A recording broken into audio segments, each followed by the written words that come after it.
Hi, and welcome to today's Mindset. I have a special guest, Adam Baruh, with us. Adam, thank you for joining us today.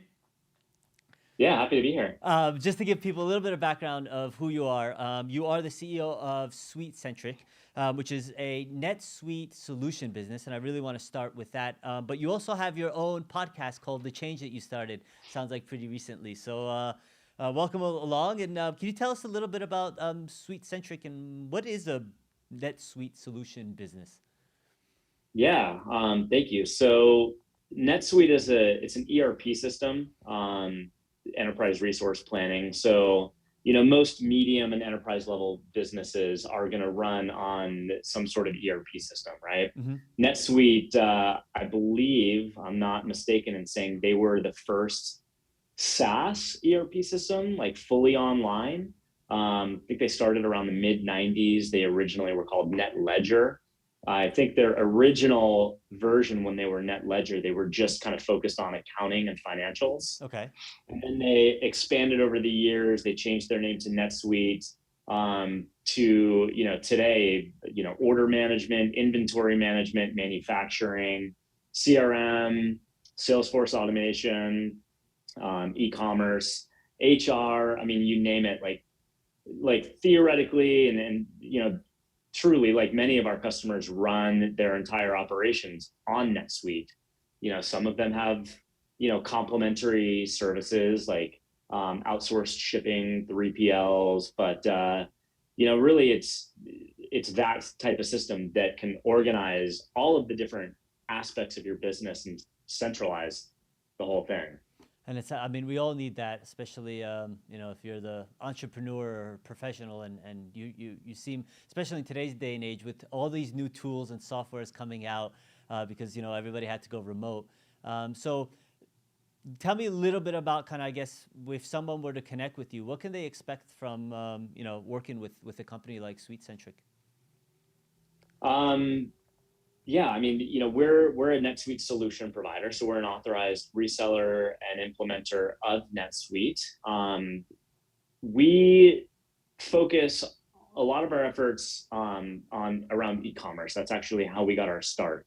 NetSuite, as I mentioned a few minutes ago, they have an e-commerce framework Right. that it's part of NetSuite. So if you had a web store you wanted to get built out and you're a NetSuite customer, you can, take advantage of NetSuite's e-commerce module and then set up your web store online without the need for like a middleware, some sort of integration usually that would happen between like a Shopify and your ERP, right? Okay. So e-commerce sites are going to need to synchronize their customer data, their sales orders, their item, their inventory information. So the nice thing about the way that NetSuite does it is there is no need for that middleware, that integration layer. It's all connected right out of the NetSuite database.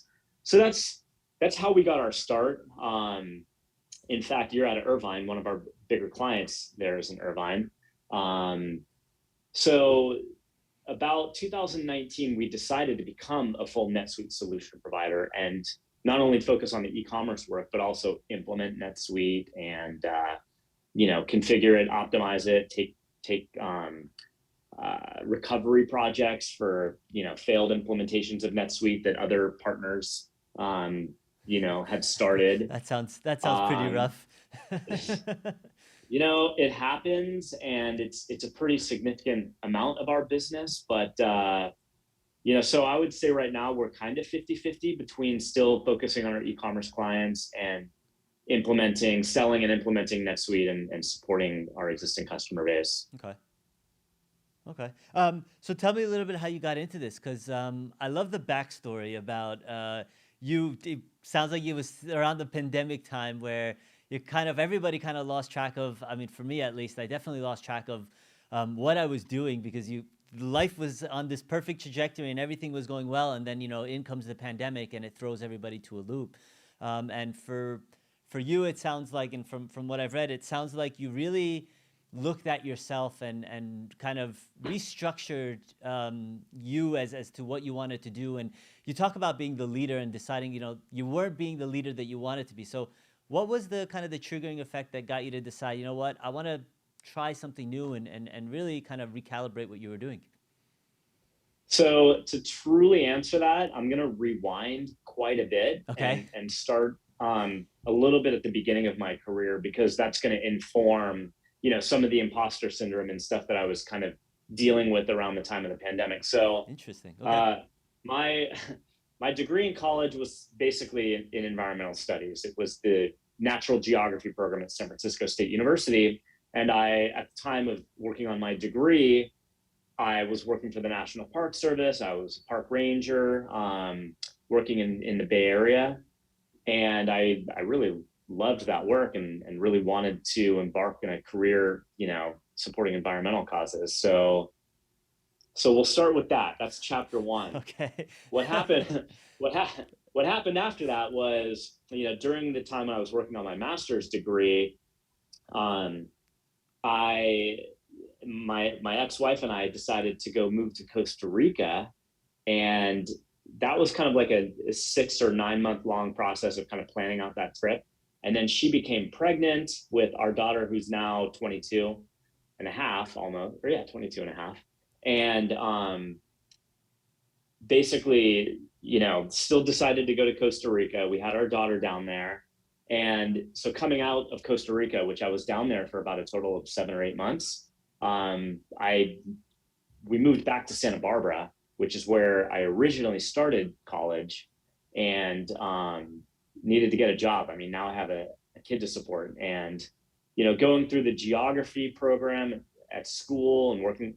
Specifically, what I did for the National Park Service was work in GIS and some database applications.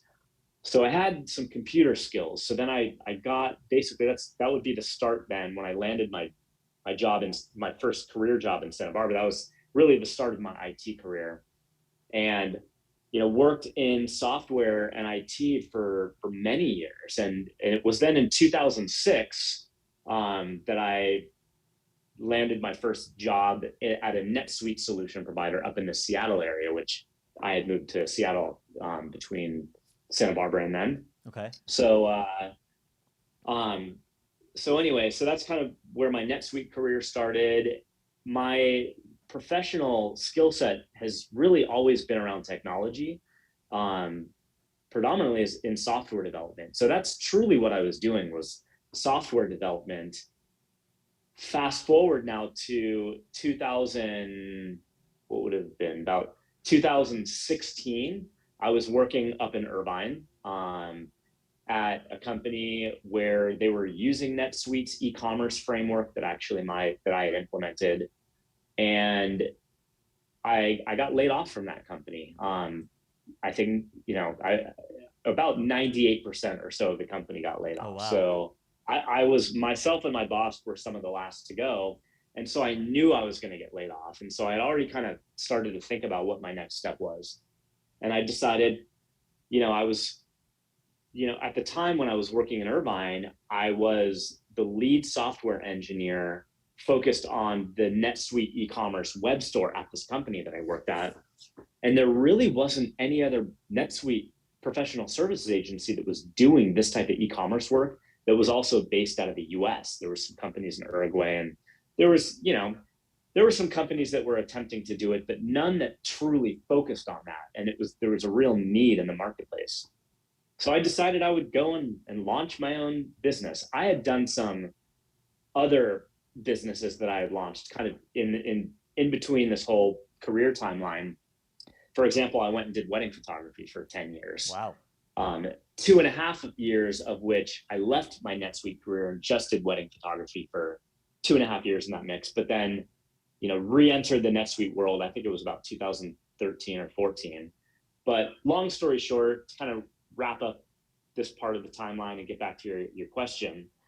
So I launched into this, creating this company where my background was as a software developer, and now I'm a CEO. I had never really truly had this role before, Right. and but we did very well. I mean, we had that customer in Irvine. We had actually several up in Orange County, and we did great. I mean, the first few years of our business, and we've always grown year after year, pretty steadily. Okay. But it was when the pandemic hit. I mean, now when the pandemic hit, I had a staff of 20 people. at that point, we had kind of grown beyond just the e-commerce. We were doing more of the overall NetSuite stuff. And, at the time the pandemic hit, we were mostly a San Diego, Carlsbad area based office. I mean, most of our team was coming into the office every day. We had some remote employees. I think I could count them on one hand, but for the most part, everybody else was local. And so it created a very strong company culture. We would play golf together. We would go to Dave and Buster's. We had a Nintendo Switch in the office. There was just a lot of camaraderie, a lot of just really fun family type of environment, right? So when the pandemic hit, I was, as any other person in my role, very concerned, right? Concerned about several things. The number one concern is I really don't want to have to lay anybody off. I really, Mm-hmm. I take that to heart. I take responsibility for my every employee, as I'm responsible for enabling them to live the life they want to live through the job that they like going to, right? And so I really didn't want to lay anybody off. Being in the e-commerce space, I knew a lot of my customers depend on supply chain, and I had thoughts that the supply chain was going to be affected, and thereby my customers would be affected, thereby we would be affected, Of right? course. Right. So to kind of wrap this up, I really took it upon myself to I challenged myself to do everything I could to avoid having to lay anybody off. I mean, that truly is where it came from. And the timing of it kind of worked out well in that, we had a couple of projects that we had just landed. And, I had been working for several years, like the first half of, SuiteCentric, I was developing code. I was a lead project manager. I was running our billing. I was doing our payroll and benefits, and wearing all the 20 different hats that startup CEOs often wear. But I had been working for literally since day one. I had been, I knew that I could never do that long term. And I had always been working to kind of extract myself from operations and get a team in place where I can kind of be more of that visionary type of CEO. Um, and so then the pandemic hit, and just taking it on myself, the responsibility for my team. So I kind of said, I'm not going to worry about that now. I really have to ensure that we're, doing a really good job for our customers so that they want to keep feeding us work, that everything I can to just keep our revenues going well, our customers happy, and that sort of thing. So this one particular project, I had put myself in the position of being the lead developer on that project, the lead project manager, the lead architect. I was working like 70 to 80 hours a week. Mm-hmm. And, being in the consulting industry, I mean, over the course of my career, that's not completely abnormal. It's not great. My average is probably about 50 hours to 60 hours a week. But so here I am, 70, 80 hours a week for, through all of 2020, pretty much going into the first part of 2021. And, essentially I have 4 kids. 2 of them are adults. The younger 2 are 6.5 and 2.5. So my 2.5-year-old at this time is about 6 months old. He's still waking up like 4, 5, 6 times a night. And there was an Indian team of developers that I was collaborating with on this project. And so I would be routinely online late at night with them. So because I was online late at night with them already, I kind of told my wife, like, you stay asleep. When our little guy gets up, I'm already awake. I'll go get him back to sleep. So in addition to the 70 to 80 hours a week working, I was probably averaging 3 hours a night of sleep, Jeez. disjointed. Right. And, what happened was I started to get these anxiety attacks. I had only one panic attack my entire life, and that was right after 9/11, where I had to actually be in New York. Like the day they resumed flights, I had to go to New York for 2.5 weeks. So that one was understood, but I started getting these anxiety attacks. They were coming on more frequently. I couldn't lay down in bed. And what would happen was if I went to go to sleep and I wasn't asleep within 2 minutes, I'd start to freak out like, oh my God, I'm going to be up all night. I have to be up in 3 hours for my next meeting. And so it was terrible. It was like it was a serious mental health issue. So combine that with, you know, this imposter syndrome that I was dealing with, just having my career been combined with being a park ranger, being a software developer, being a wedding photographer. I thought running a consulting agency that I had to be something else, right? I thought I had to be, assertive and know everything about NetSuite and know everything in business and how to navigate all this legal stuff that you deal with as a CEO, right? And so that was, you know, that was another significant challenge. I really was just having a hard time trying to recognize what my role was. I mean, I was trying to force myself to be something that I think naturally I wasn't. Because naturally who I was a highly sensitive person with a lot of empathy and just and that's always Yeah, what I've been. And but that's, I mean, we're raised to think that CEOs or entrepreneurs can't be sensitive and can't have those qualities, and you have to be right. And so, I think a lot of people tend to have, and that's a cool. I like the imposter syndrome. I haven't heard of that before, but um, I understand. I mean, we're expected to hold ourselves in a certain way if we're holding this title in a sense. When in reality, we want to be who we are. So no, that's exactly it. I mean, the one expectation is that there's this stereotype of the CEO and they're super strong and they're all charismatic and stuff like that. right. Um, and just being a software developer, I mean, there's a lot of ego in tech, Mm-hmm. especially software Mm-hmm. Mm-hmm. developers. Um, and I kind of get where that comes from. And I'm not saying I didn't even demonstrate that myself. I'm sure I have, but that being the case, I kind of shoved this empathetic, sensitive part of my personality aside. I mean, I actually recognized it as a weakness for a long time.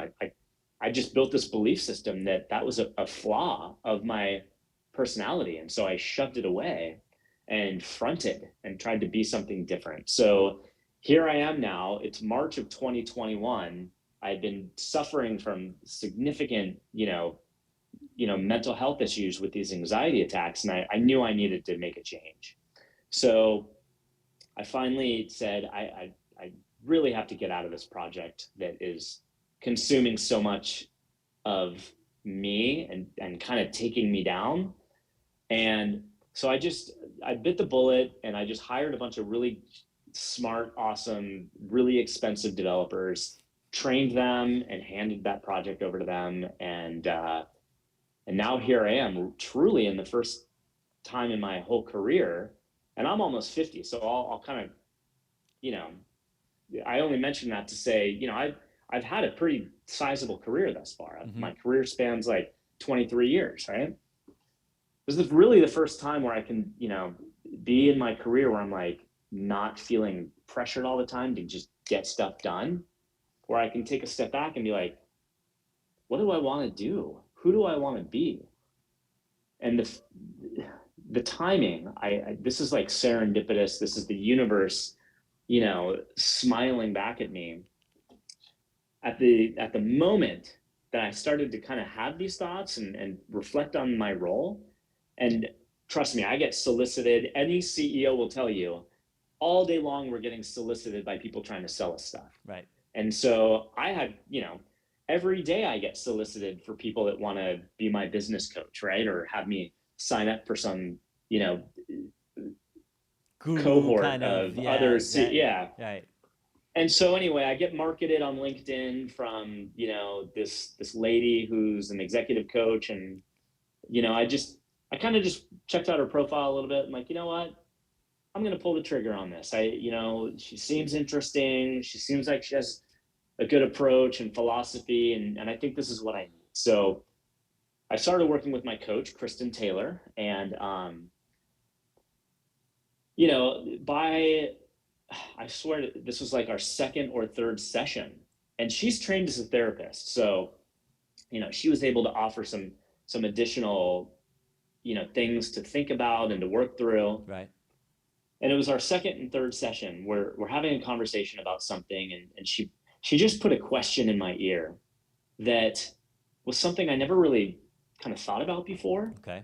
And I kind of just reflected on that briefly because it was 3 o'clock in the afternoon, and then kind of shoved it aside, finished out my day, went home, got the kids to bed, did the whole family thing. And at that time I was binge watching a lot of shows late at night, which was also part of my not sleeping well. Mm. So I will say some of it was self-inflicted, but so I finished watching the show. It's like midnight, 12:30, and that conversation with Kristen kind of re-enters my mind, and all of a sudden I had this really deep revelation, and I don't know why I was never able to make this connection, but part of the way that she kind of posed this question to me made me really think deeply.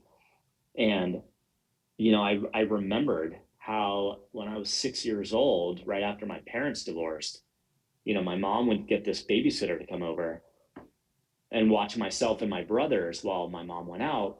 And he would immediately, as soon as she would leave, lock my brothers and I in my mom's closet, shut the lights off, and wouldn't let us out for hours. And as a 6-year-old, I mean, that's terrifying. Mm-hmm. We'd finally get let out to find that, he had invited his other teenage friends over and they were partying and doing drugs and all sorts of stuff, which is a crazy thing to see when you're 6 years old. Um, and so I was like, oh my God, I'm having claustrophobia. And this happened when I was 6. That trauma is still in my nervous system. It's just been buried this whole time. And now you have a pandemic and carrying all this responsibility and all the trauma that we all felt during the pandemic in 2020. And that was it. That's when I made the connection. That's why the dam broke for me, and why, you know, really, like, when I trace a lot of events in my life from 6 years old till now, it's like so much had related to that experience when I was 6 years old. So now with Kristen, we started really exploring what is important with me. Who do I want to be? Well, Kristen, I've always had this sensitive side, and I've always shoved it away and thought Mm-hmm. it was a Mm-hmm. flaw. Mm-hmm. But you know what I recognize now? That's my superpower. That's it. That I have a platform as a CEO, and I mean, clearly was demonstrating empathy and compassion in taking that responsibility that I had to try to keep my team employed, right, and financially secure during this uncertain time of the pandemic. And I'm super tuned in with messaging from people like Gary Vee. Okay. Love that guy. Okay. Yeah. He talks about leading with compassion, leading with empathy all the time, and I was like, that's it. It's what I want to do. That's the platform. That's my mission. So I'm no longer going to live with this imposterism. I'm going to be who I always was, and not try to hide that anymore. So the idea for the Change podcast came out of, this revelation, this recognition of really who I was and I what I like that. wanted to I be. like that. And also, and for your audience, as you mentioned, there, other people in business that kind of tune into this sort of stuff. I'm really hoping to use the change, and we've got about 14 episodes published. Well, actually, the 14th is coming out next Tuesday, but we've got about 20 or so recorded already. And I really want to use this platform to demonstrate to other business leaders that, hey, we can use our role as CEOs to normalize the mental health conversation. Like, yeah, you mentioned earlier, like, the CEO has this stereotype of being this charismatic person. Well, I am here to demonstrate that CEOs can be vulnerable, that CEOs don't have to have all the answers, but what we do have responsibility and accountability for is making sure that we can tune into the needs of our team, Mm-hmm. emotionally, when it comes to their mental health needs, when it comes to showing that we can, not be super driven by bottom line and productivity, that we can still have super successful companies and make a ton of money and do it the right way by taking care of our team. That's awesome. There's a lot to unravel and unpack in that. And I think one of the things that you spoke about, which we've spoken about a little bit in other podcasts, have been about what I call the inner child. A lot of, like you mentioned, a lot of the trauma, in a sense, that comes from when you were younger is what trails and kind of forges your actions, your thoughts, your mindset, when you do get older. And what's been awesome about the pandemic, similar to yours, is it's forced me to have to kind of just recalibrate everything, right? Because Yeah. we were so ingrained in the outside world, and all of a sudden we got cut out, and now it forces you to have to really think, would I have done the same? Am I doing the same as I was previously? And if not, then who is the true me, in a sense? And it's awesome to see that you were able to make that change, and really kind of just say, I'm not as happy as I wasn't as happy as I am now, and that's because I'm realizing that this is who I really want to be. How important do you think that is for a CEO? How important is it to be in tune with your strengths and your weaknesses?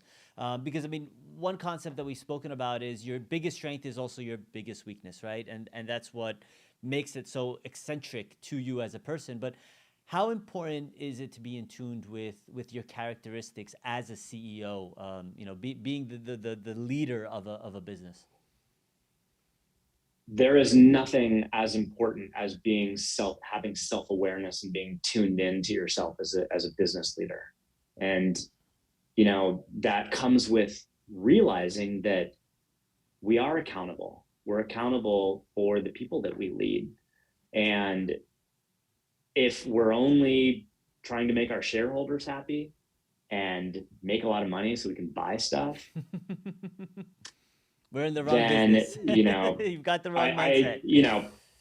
so if you want to talk about the Great Resignation, I think what's happening is there's a very clear reflection happening to many businesses now where if you are not tapped into certain things, I mean, this generation of workers are not having it. So Very different than what the caliber, or not to say the caliber, but I guess the characteristics of previous positions and jobs we've had. Yeah. yeah, I mean, for me, because it's interesting, because as a Gen Xer, I mean, the majority of my career has been in this old school methodology in business where it's very hierarchical. There's a lot of you know don't offer up your ideas, defer to your bosses, don't overstep them. So Adam, how you do know you work take? So how do you take? And I'm sorry to interrupt because I feel like you're onto this. So how do you take the old school mindset and bring it in with this new generation to allow them to feel comfortable to be themselves? so I'll share my story because I've been the manager that has fallen into that mindset of thinking that this millennial generation is entitled, and you know what's this guy doing coming into my company? This is like his first career job, and he's worked for us for 3 weeks and he thinks I should promote him to manager already.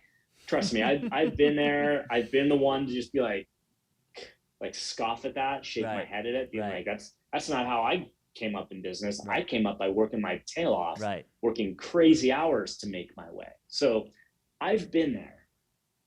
And the pandemic, again, through everything that I went through, I know better now. I looked in and I developed that self-awareness to realize I don't want to be a jerk and just stereotype this millennial crew without really trying to understand what they're dealing with, Okay. what they're going through. You know, they're going to be faced with challenges that are going to be even more overwhelming than many of us Gen Xers have to deal with. So you asked me earlier, why is it important, or, I forget how you asked it, but like, How important is it to be in tune? how is it important for that CEO to be in Right. tune? Well, it is very important, because if I hadn't really stopped myself and tried to get in the shoes of this millennial and Gen Z group that's now in the workforce, like, and try to understand what are the issues that they're faced with, what are the fears that they have in life in the future. I mean, Mm-hmm. the future looks very scary to, you know, to this generation. They were raised a lot differently than I was, and so I'm really trying to just understand and challenge myself to, and that's really the demonstration of empathetic leadership, is like, okay, what's driving this group? I really want to understand what it is, so that I can, you know, train them, because they're going to take over and be the next round of leaders in the world, Right, right? right, So right. what can I do to offer my skill set to help them and enable them and pass the reins to them, right? So, now it's like, my two older kids are Gen Zers, and I look at their generation, and they're doing things that completely blow me away. With just the way they get involved politically and with environmental causes. Greta Thunberg, just, I know people are going to have differing opinions on climate and the environment, but, just if you just look at the courage that she shows, as a young teenager at the time, when she, stood up and issued her climate strike. I mean, it's like, this generation is, they're going for it. They're going to be the generation that is not going to be satisfied with the status quo. They're going to challenge the status quo. They're going to, and I think that's great. I think it's super incredible when perhaps there's some sort of rule or some sort of way things have been done. We need people that say, why? Mm-hmm. Why is that the rule? Why is that the norm? Why has that become the status quo? Can we do things differently? Because when you ask questions in that way, this group and the way that they challenge the status quo, that's how they're going to be able to solve the problems that the future is going to present to them. So, as a CEO or as a leader, how do you take on, I guess, and you call it, from what I've read, it's this emotional courage, right? How do you take that and cultivate it to bring positivity to the workforce that you're working on, your building? So I will be the first to tell you that what we're doing at SuiteCentric is a complete work in progress. I mean, this is all, it's, I've been working on this stuff for only really about a year now. An example of which is, you know, at SuiteCentric, we would have our Monday company meeting, 10 a.m. Everybody's online. Let's talk about what everybody's working on this week. What are you blocked with? Are you busy enough? Do you need work? Yada, yada. Standard routine Monday meeting, right? So when I started working with my coach, Kristen, we did a lot of mindfulness work. We did some exercises to really look within and gain that self-awareness. And, step number one for me was, I want to bring this to my team. It's truly helping me. I want to bring it to my team. So I shut down that Monday company meeting format. We still have them. I don't think probably since this time last year, I don't think I've in the company meeting on Mondays have talked about work at all. It's maybe a couple of times we'll have some announcements, but I do guided breathing. Okay. I do guided, meditation and visualization exercises. We do breathing exercises. We set intentions. We played Jeopardy. I went online. It was like I looked up like Netsuite Jeopardy. There's some, I forget the name of the website, but there's a website that has like Jeopardy games, Okay. like for thousands of categories, and there were already existing Netsuite Jeopardy games. So it's like, let's have fun today. We'll do Netsuite Jeopardy. So I'm trying to use the time that I do have with my team when I'm in front of them to just have fun and get everybody in kind of like a positive mindset for the week, especially with that intention setting. And so that was kind of step number one. And now recently, I think we started this about a month ago. One of the ladies I interviewed on The Change, her name is Maris Gebhardt. She does corporate meditation. Right. Okay. That's her company that she owns is Opulent Mindfulness, or yeah, I think that's what it's called. Um, and so we signed up to do weekly meditation sessions. It's like a group. Right now, it's just SuiteCentric people that are in there. It was actually this morning we had our weekly session at 9 a.m.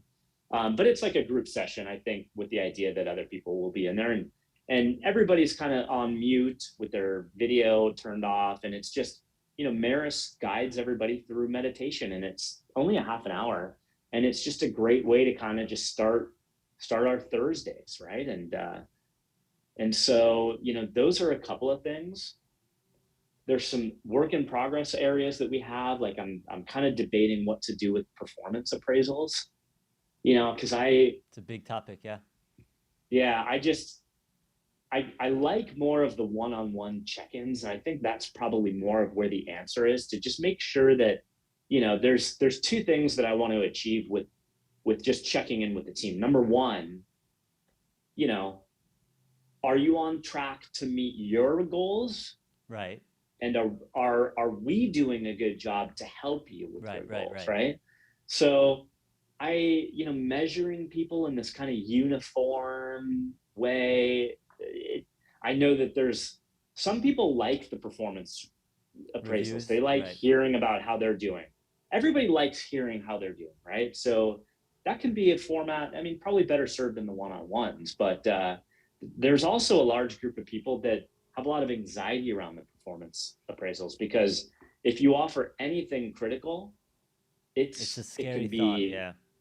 it can become a very negative snowball. So um, anyway, those are a few things that, when it comes to trying to build empathy and compassion into your business, some ideas and some ways at which we're doing it at SuiteCentric that could be ways that your listeners, may want to adopt.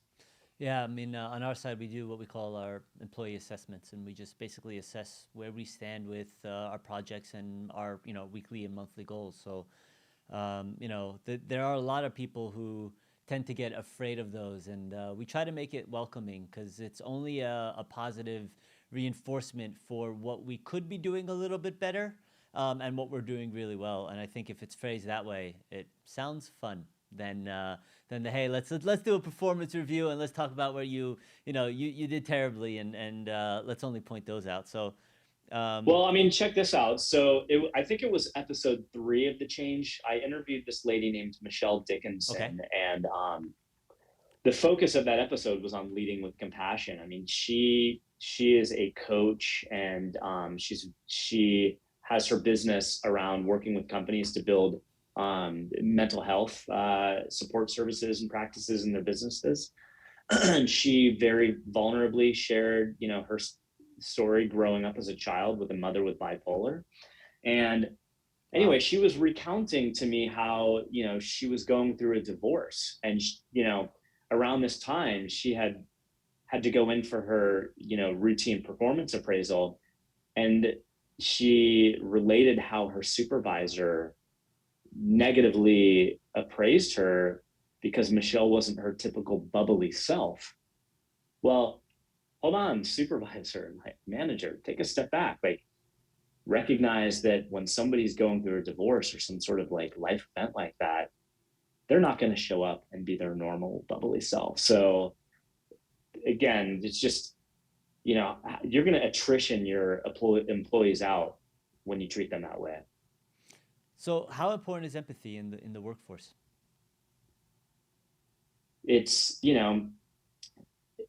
again, it's paramount, and it's vital, and I can't see how any business would be successful without having it, because this is what it looks like.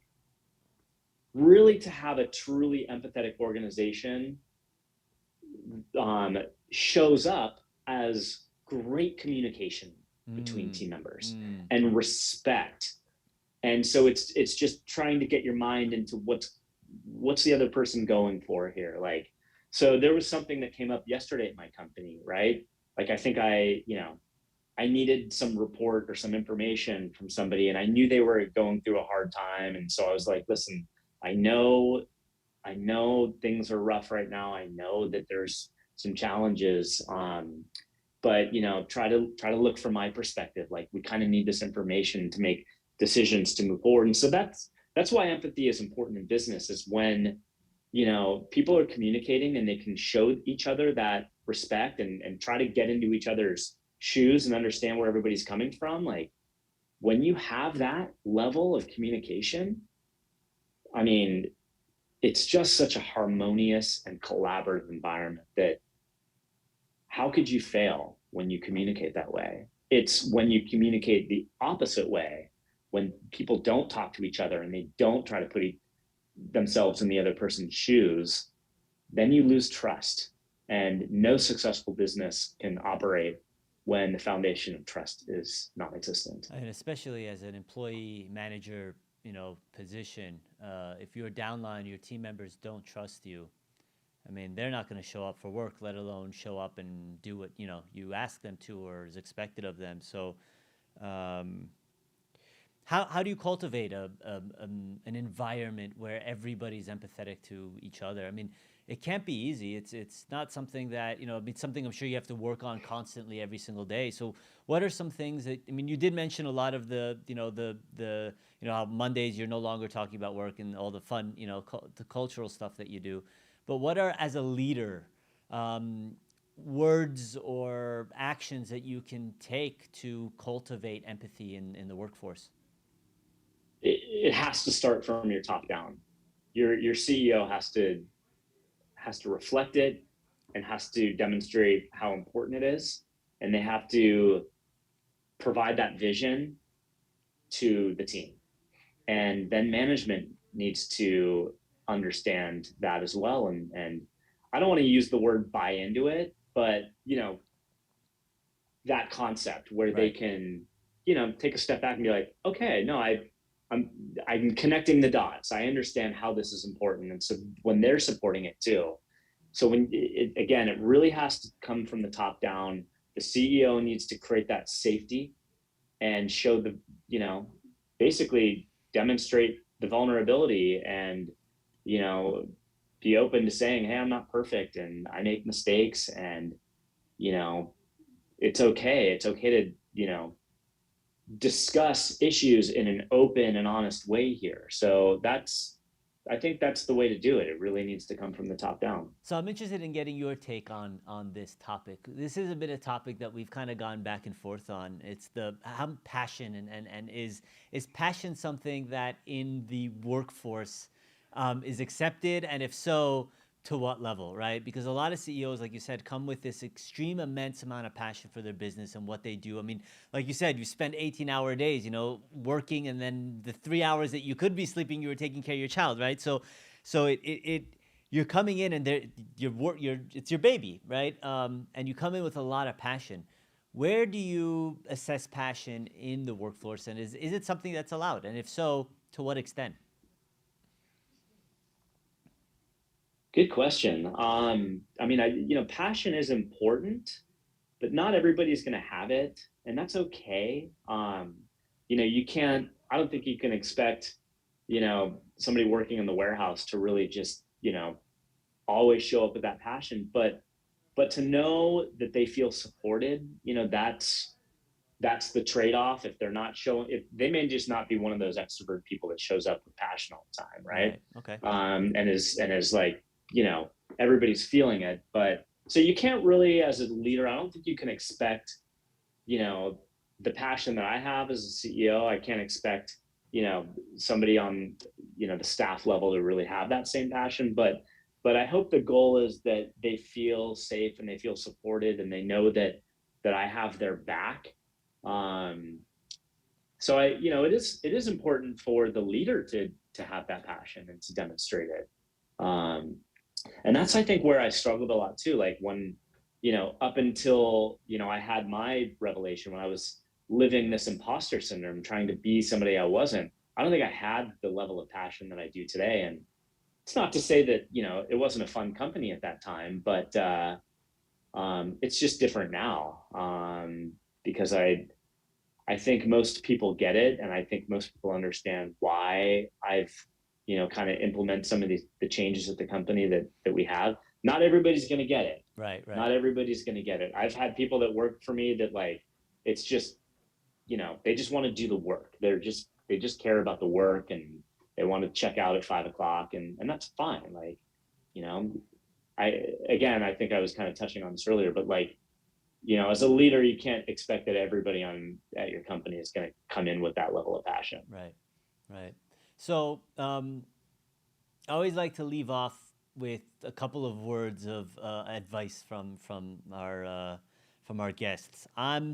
Let's say, example, I'm new. I've been in the business. I'm a CEO of a business, and I'm starting to identify that, I want to try and change the narrative. I want to change the environment to bring empathy and bring a little bit more of a softer tone to the work environment.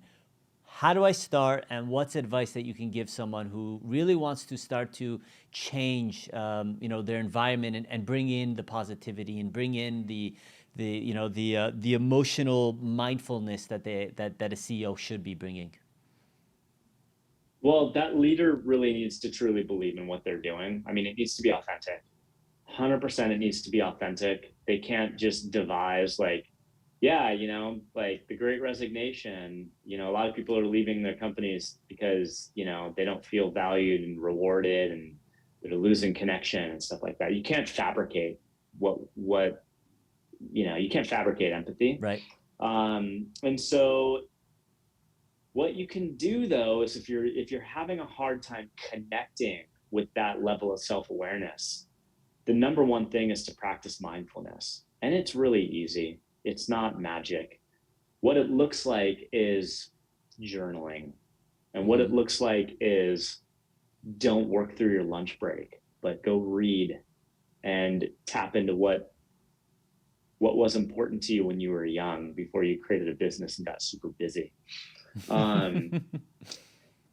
Mindfulness in and of itself is, has kind of a format in which, mindfulness generally looks like, like feeling sensations in your body and then trying to understand where it's coming from. Like, one example I'll share with you is, like, when my wife and I used to do the wedding photography together.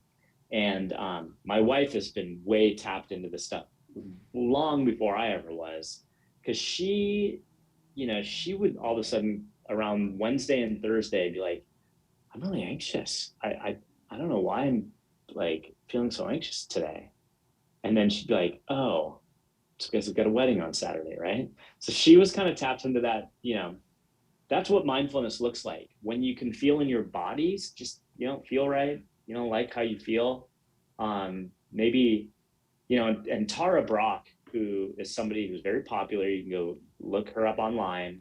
She's got a methodology called RAIN, which is an acronym that stands for recognize, allow, investigate, and then nurture. Okay. And so, when you start to have that weird, icky feeling, like, okay, I recognize that it's there. It is anxiety. When you name your emotion, it's helpful. And then you accept it. It's like, okay, I'm feeling anxiety right now. So it is what it is. Like, and then you investigate it.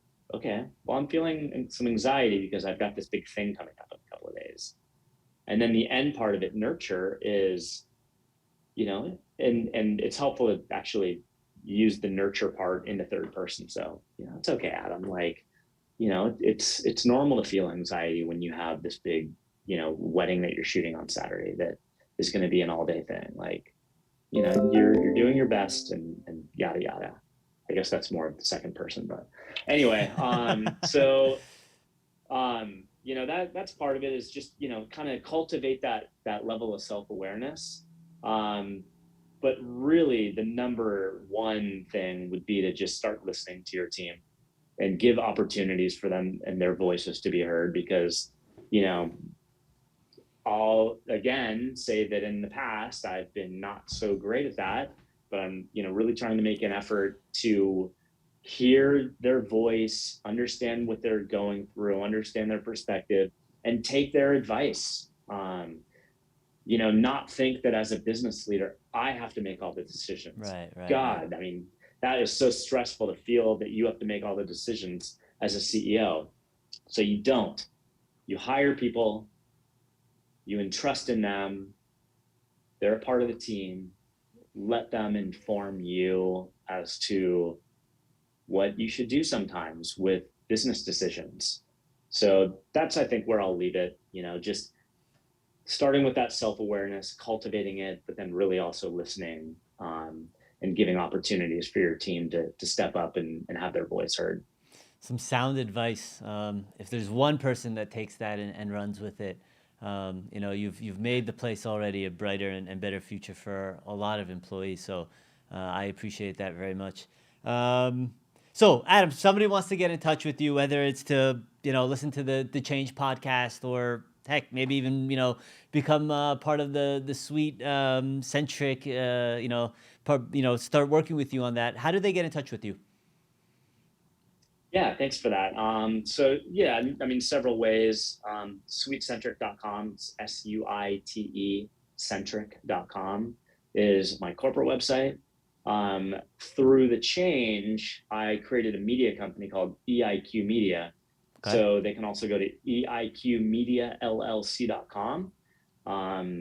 That's where they'll find, if anybody's interested in listening to the change or finding out about our guests, they can do so there.